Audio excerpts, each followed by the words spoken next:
akan menjelaskan tentang apa fungsi dari tang crimping, kabel UTP, konektor RJ45, dan LAN tester. Oke, kita mulai dari tang crimping. Seperti ini bentuknya.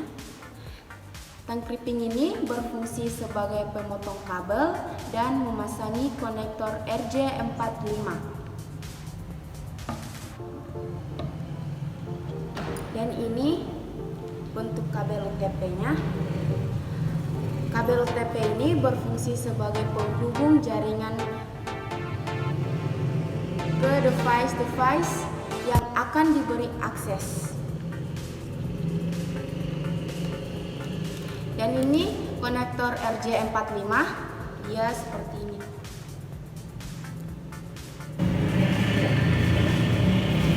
Dia konektor RJ45 sebagai penghubung atau penyambung device yang akan diberi akses. Dan ini LAN tester. Fungsi dari LAN tester ini sebagai penguji atau pengetes kabel UTP yang sudah kita pasangi konektor berjalan dengan baik atau tidak. Seperti ini bentuknya.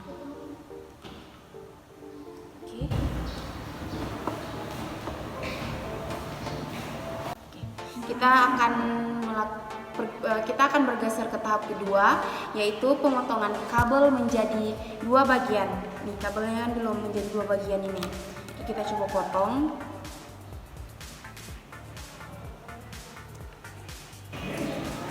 Ya.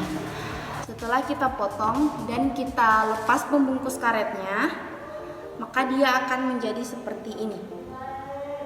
Seperti ini ya jadinya ya guys. Jelas nggak? Oke.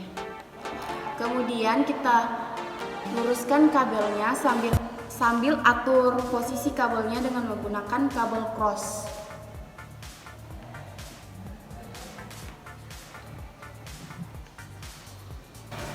Oke, kita coba menyusun ya guys.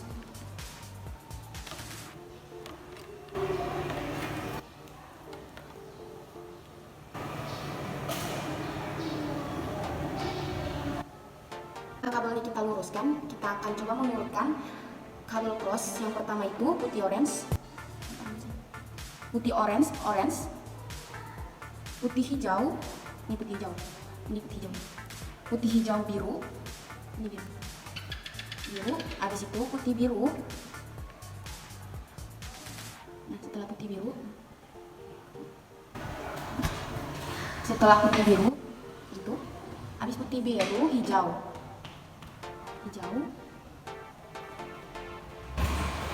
habis putih biru hijau, habis hijau putih coklat.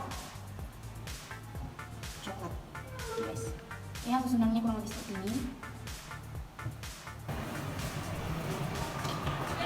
Oke guys. Nah, sedangkan ujung keduanya, ini kabel ujung kedua yang belum tersusun, dan kita akan mencoba untuk menyusun. Kita akan menyusunnya dari putih hijau ke hijau,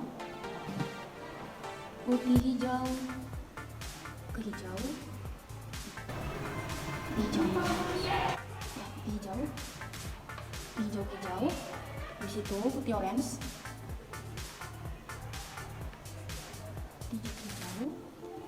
ke orange,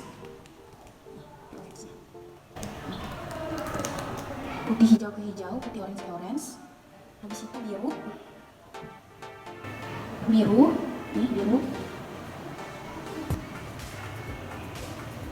biru ke putih biru.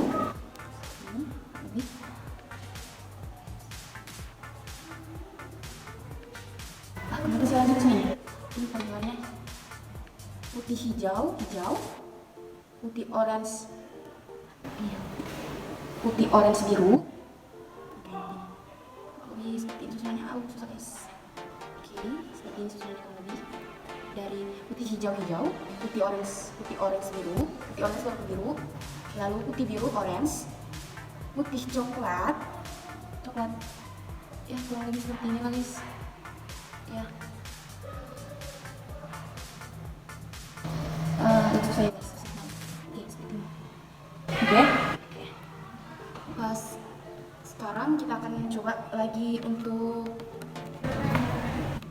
kita akan pilih salah satu dari ujung dua ini untuk kita masukkan ke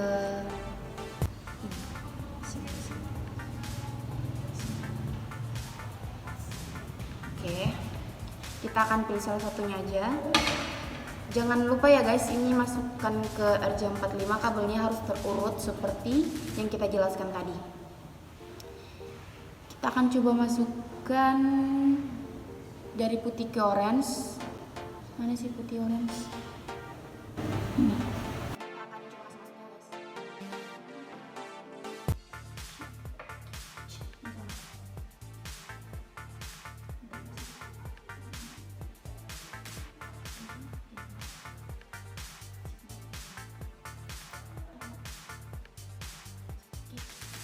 Nah, setelah itu kita akan coba clipping kabelnya.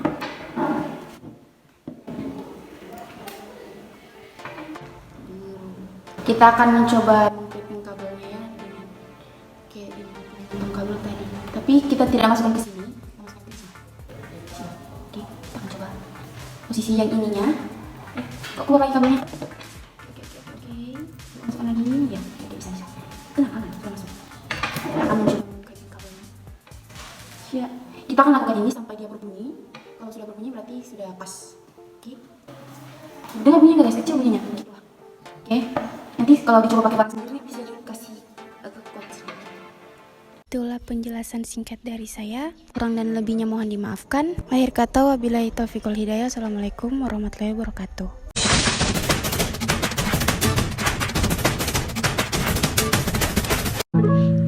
Kali ini saya akan menjelaskan mengenai komponen-komponen ataupun tampilan utama pada aplikasi Cisco Packet Trashcore.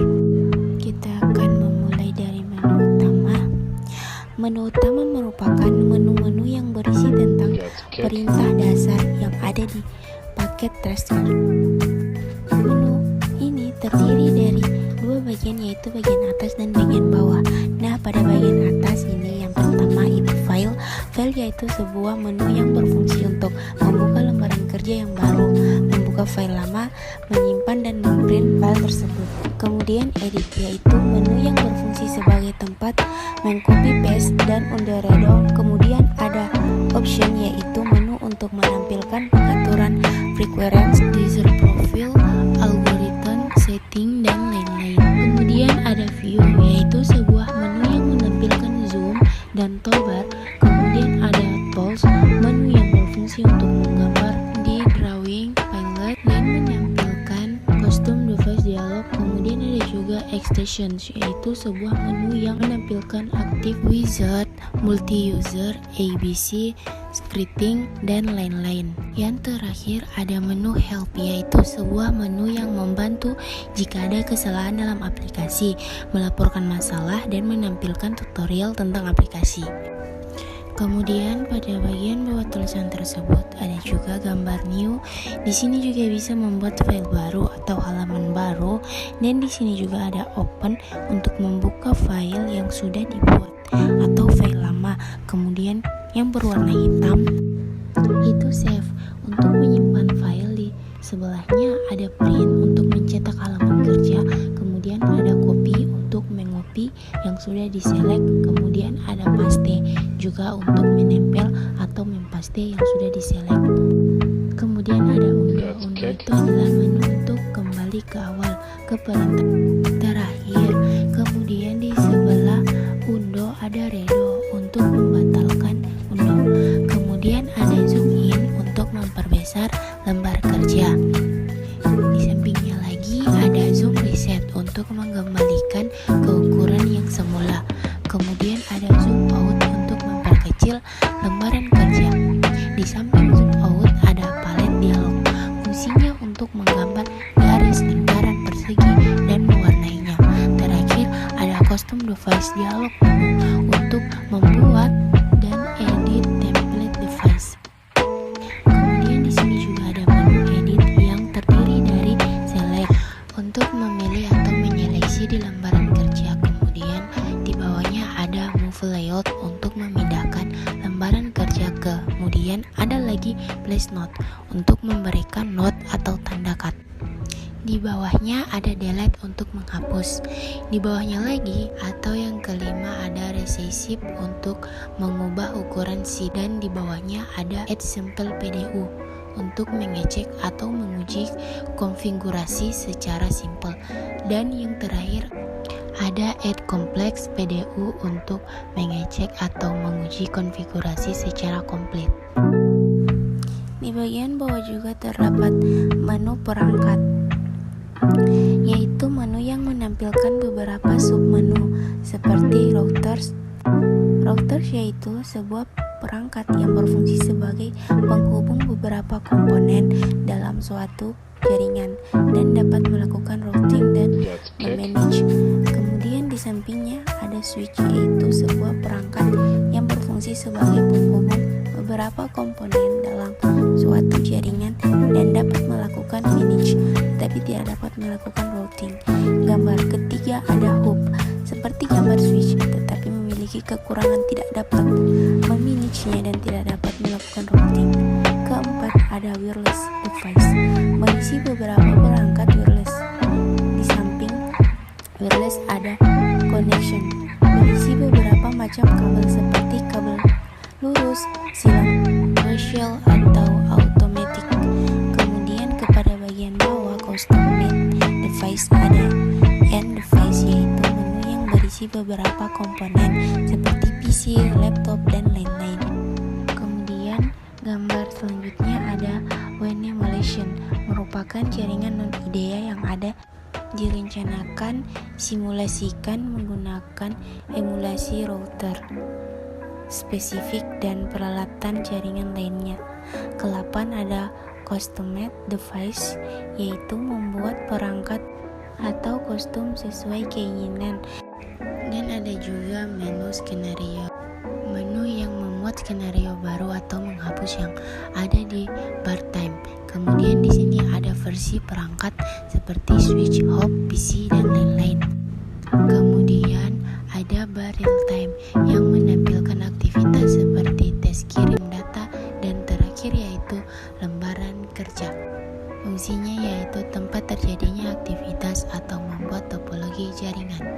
Itulah penjelasan singkat dari saya tentang menu-menu yang ada di aplikasi Cisco Packet Tracer. Lebih dan kurangnya mohon dimaafkan. See you next.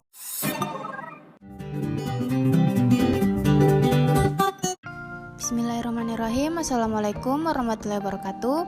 Perkenalkan, nama saya Jisna Ain, NIM 212222067.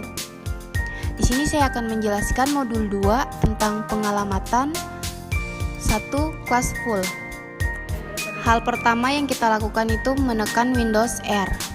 Setelah itu kita tinggal menekan tombol enter dan kita mengetik control panel seperti yang ada pada layar. Nah, setelah itu akan muncul beberapa pilihan pada layar. Kita tunggu saja ya, seperti ini, dan kita akan memilih network and internet. Nah, setelah itu kita akan kasih dua pilihan lain seperti ini. Kita akan memilih network and sharing center. Nah, kemudian kita masuk pada sync adapter setting. Kemudian klik kanan pada Ethernet. Kemudian masuk pada properties, maka akan muncul Ethernet properties. Kemudian klik Ethernet protokol versi 4 atau TCP. Nah, setelah itu kita lakukan pengisian IP address secara manual dengan memilih as the following IP address. Lalu isikan pada bagian IP address dengan alamat IP-nya 192.168.1.1 dan subnetting mask 255.255.255.0. Nah, tampilannya akan seperti berikut. Untuk mengakhiri konfigurasi IP address versi 4 di sistem operasi Windows dengan mengklik tombol OK. Nah, itulah tadi penjelasan singkat tentang konfigurasi IP address versi 4. Kita akan masuk ke bagian kedua, yaitu evaluasi praktikum. Nah, di sini kita akan lakukan klasifikasi IP address dan kita akan menjelaskan alasannya. Nah, pada IP address 10.168.1.2 klasifikasi kelasnya dia itu kelas A. Alasannya karena IP address 10 itu masuk dalam klasifikasi kelas A dari 0 sampai 127. Nah, pada IP address yang kedua ini dia 180.0.0.1 klasifikasi kelasnya dia kelas B. Kenapa? Karena IP address kelas B dimulai dari angka 128 sampai 191.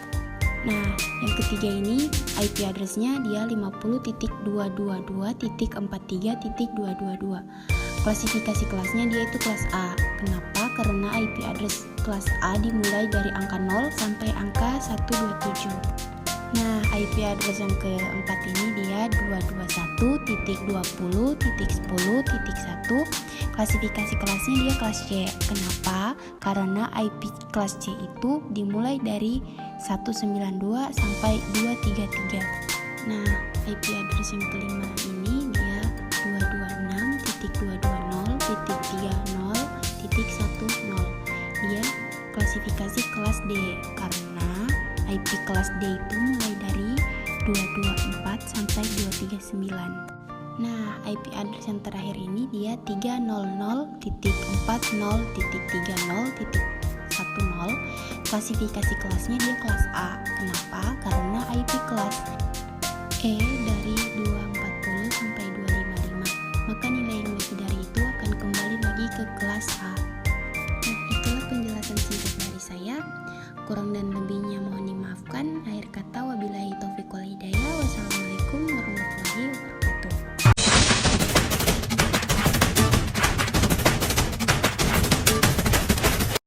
Bismillahirrahmanirrahim. Assalamualaikum warahmatullahi wabarakatuh.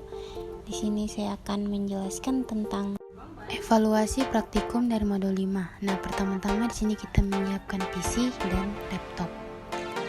Kemudian kita akan menyiapkan sebuah access point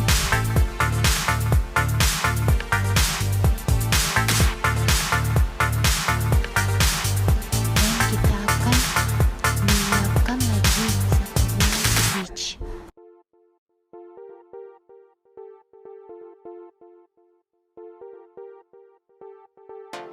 Nah, setelah itu kita menyiapkan lagi 3 buah PC. Setelah kita menyiapkan, kita akan menyusunnya sampai rapi.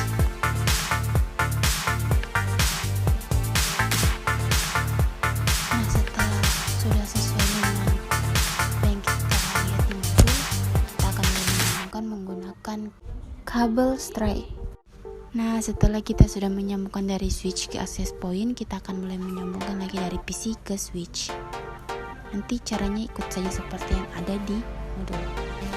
Nah, kita akan menyambungkan satu persatu dari PC ke satu switch. Nah, setelah kita sudah menyambungkan ketiga PC ini pada satu switch, kita akan menyediakan satu buah switch lagi. Nah, setelah kita sudah menyediakan satu buah switch, maka kita akan menyediakan satu buah laptop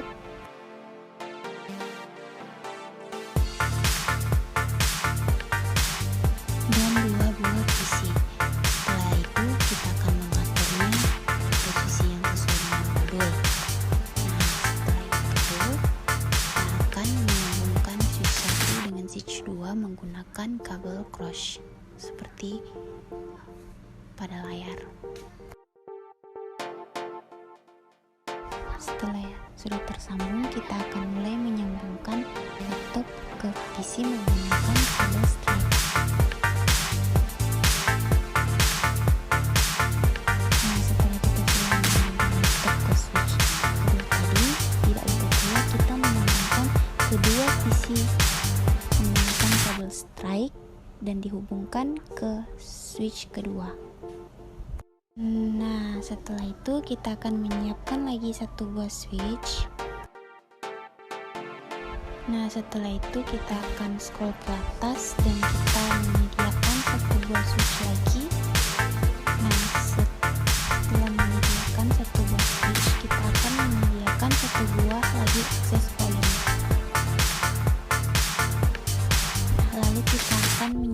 tambahkan lagi satu buah laptop. Setelah itu kita tambahkan lagi satu buah PC dan satu buah server. Nah, setelah itu kita akan mencari tempat kabel cross dan kita akan menggunakan switch 3 ke switch 1.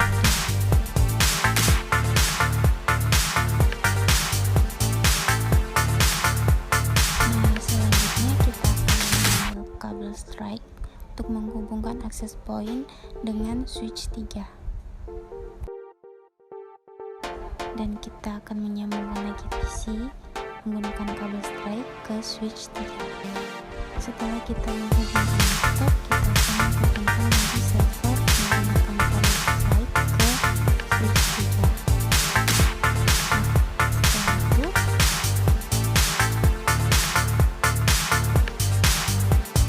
Setelah itu kita akan menghubungkan switch 2 menggunakan kabel cross ke switch 1.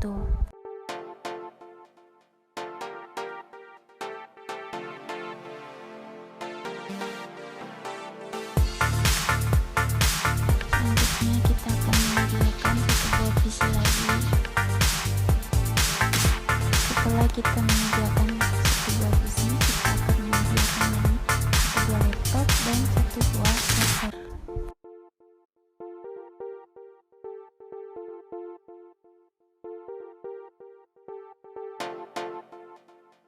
Nah, setelah itu kita akan mulai menyambungkan lagi PC ke switch menggunakan kabel strike. Dan kita akan melakukan hal yang sama pada laptop menggunakan kabel strike dan menggunakan PC 2 untuk dengan server.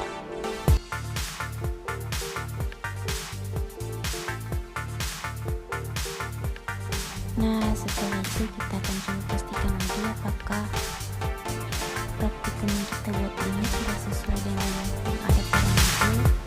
Setelah itu kita akan mencoba memasukkan IP address.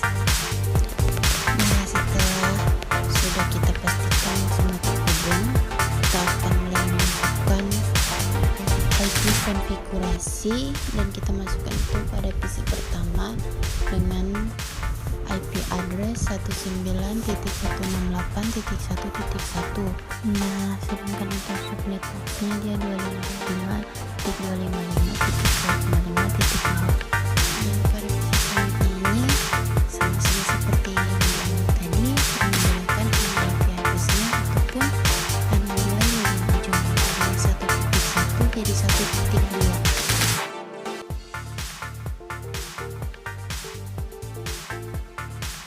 Nah, sama pula dengan yang PC 3 ini, yang membedakan itu hanya nilai angka terakhirnya saja.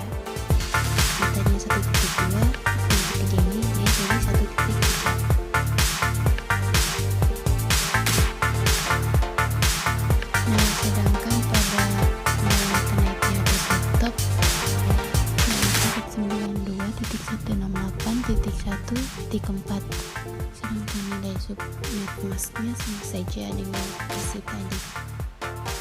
Nah, sekarang kita lanjut ke PC 4 yang menggunakan itu alamat IP addressnya ya waktu terakhirnya yang tadinya 1.4 sekarang 1.2, dan sampai semua PC-nya diisi menggunakan IP address yang sama, yang membedakan hanya okta terakhirnya saja. Dan IP address yang kita gunakan di sini IP address kelas C. Kenapa? Karena agar lebih memudahkan kita dalam melakukan konfigurasi VLAN ini. Semua PC yang ada pada layar itu akan memasukkan alamat IP address supaya bisa saling berkomunikasi walaupun ada satu switch atau walaupun ada switch, masing-masing PC masih bisa saling berkomunikasi.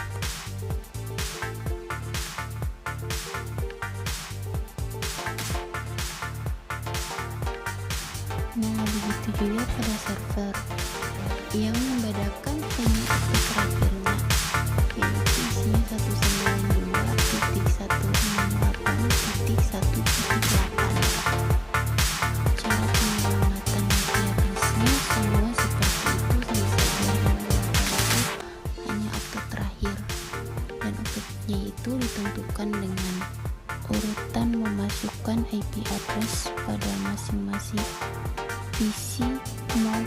server dan laptop. Dengan kita sudah memasukkan IP address pada semua perangkat yang ada dalam evaluasi praktikum kita ini, akan memudahkan kita untuk mengirim data ataupun pesan dari PC satu ke PC yang lain agar bisa saling berkomunikasi atau saling bertukar pesan. Atau bisa dibilang praktik yang kita lakukan ini berhasil karena semua PC bisa terhubung. Kalau seandainya perangkat yang ada dalam percobaan kita ini tidak saling terhubung, maka mereka tidak akan bisa saling bertukar pesan atau data. Nah, di sini kita akan mencoba mengirim pesan, yaitu kita ping 192.168.1.2. Nah, setelah itu kita akan coba enter. Apabila muncul reply, maka berhasil kita menghubungkan PC 1 dan PC 2. Dan setelah itu kita akan adakan lagi percobaan. Kita akan ping 192.168.1.3.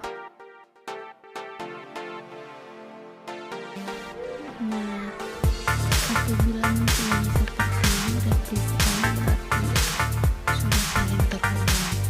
Karena adanya IP address yang kita masukkan ke PC dan server untuk tadi, maka kita tinggal memping, terus kita masukkan IP address dan kita masukkan mau kirim kemana, maka itu akan saling terhubung. Nah, di sini akan sudah banyak melakukan percobaan. Mungkin itu saja yang bisa saya jelaskan. Menggunakan akhir kata wabillahi taufiq wal hidayah. Wassalamualaikum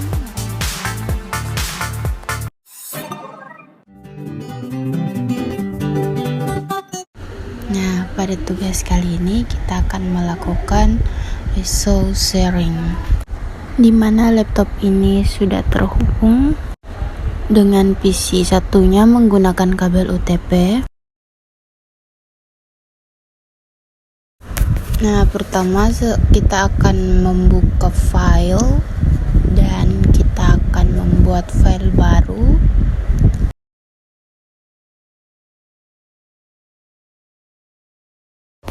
Nah, folder ini nanti kita akan beri nama Master Excel.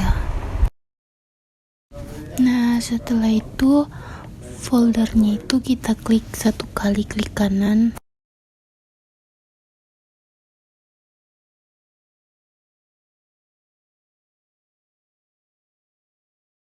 Lalu kita akan mengklik share with. Lalu akan muncul dua pilihan, kita akan memilih specific people.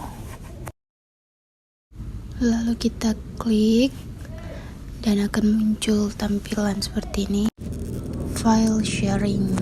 Lalu kita ke ujung kanan dan klik, lalu kita pilih Bawah itu pilihan yang everyone. Setelah kita mengklik everyone, langsung kita klik add yang ada di ujung kanan. Nah, setelah itu kita ke file everyone-nya itu, lalu kita ke ujung kanan lagi, red yang ada tanda panahnya itu, lalu kita akan memilih file read write, kita klik share. Setelah itu file master X pasti langsung tershare dan kita tinggal klik done. Nah, setelah itu kita akan kembali ke layar awal, lalu kita tinggal klik Windows R, nanti akan muncul tampilan seperti itu ya. Nah, lalu kita tinggal ketik control panel, lalu oke. Nah, akan muncul option seperti ini, kita pilih network and internet, lalu network and sharing center, lalu kita mengklik chance sharing. Nah, setelah itu akan muncul chance sharing option for different networking profile. Lalu kita mengklik private. Nah, di sini ada turn on file and printer sharing atau turn off file and printer sharing. Lalu kita akan ke all networks. Kita klik lagi tanda panahnya itu.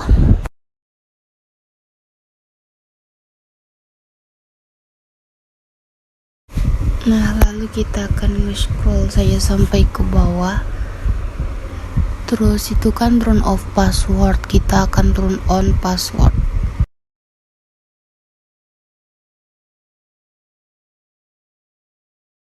Nah, setelah kita memilih turn on password prestige sharing, kita langsung save change. Nah, setelah itu akan muncul tampilan seperti ini. Ini artinya kita sudah melakukan resource sharing ke PC yang lain. Lalu kita restart PC yang ini, nanti kita akan membuka lagi PC yang sudah terhubung dengan PC yang awal tadi.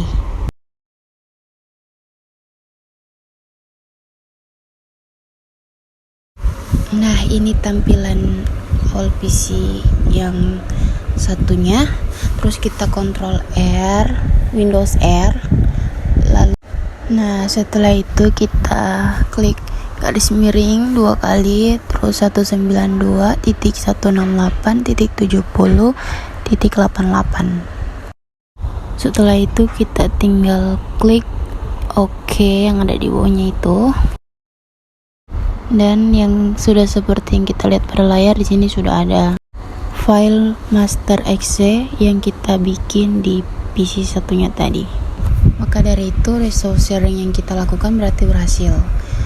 Ya, itu saja penjelasan singkat tentang resourcing hari ini. Kurang dan lebihnya mohon dimaafkan. Akhir kata wabillahi taufiq wal hidayah. Wassalamualaikum warahmatullahi wabarakatuh.